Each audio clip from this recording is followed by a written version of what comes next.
Well, the liberal activist group Acorn organizes voting drives across this country. But some say its election activities are not above board. The Consumer Rights League slams Acorn for voter registration fraud and other election abuses.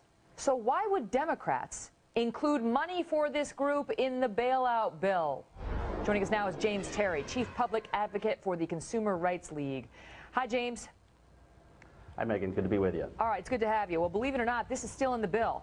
That's the latest that we've gotten from our sources on Capitol Hill, which include the lawmakers themselves. The Democrats have included a provision that says not less than 20% of any profit realized from these investments, part of that would go to this group, Acorn. And the House Republicans tell us they are fighting to get this thing removed. It hasn't been yet. James, why is it a problem? Well, I think it's a problem because when you look at Acorn's structure, they're a massive organization. There are 150 subsidiary organizations with already this year a $110 million budget, and their voter registration activities have spawned investigations in over almost a dozen states. And we're talking about millions of registrations, thousands and tens of thousands of fraudulent registrations, and which is not to even mention that the fact that of that $110 million, a significant portion of this operation is being funded by the taxpayers already. And to put this organization, to earmark money for this organization ahead of the taxpayers is just outrageous. Why is it described as a liberal activist group? Is it connected officially to the Democrats?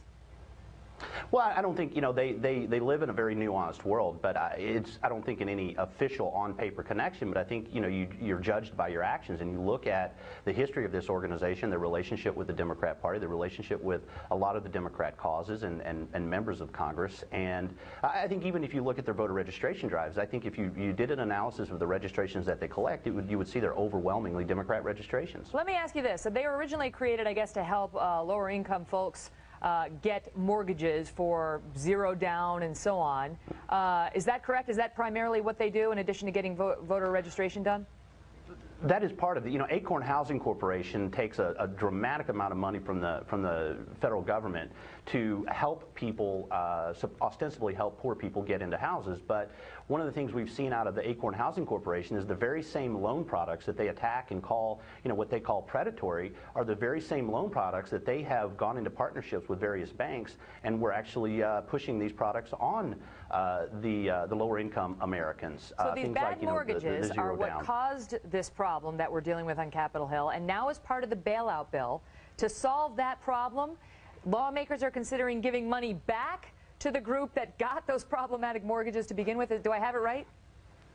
Absolutely, and I think that these are the kind of things that only can happen in Washington, D.C., because, not only you talk about the modern day practice of this organization, but the roots of this go all the way back to the Community Reinvestment Act and redlining, and, when banks were forced to ignore risk ratios and give loans that they would never have considered. And now, to be sure that once the banks figured out how they could make a ton of money on this, everybody went wild with it. But you can see clearly that even throughout all of this, you have where institutions were incentivized to continue to offer more and more and more of these risky loans because they were getting credit from the government throughout all these various regulatory schemes that were in place. And James, in Acorn's defense, we haven't spoken with them. We haven't gotten a statement from them. We've attempted, but we failed this morning. So we don't have that half of the story. But I assume they deny these charges that you're leveling.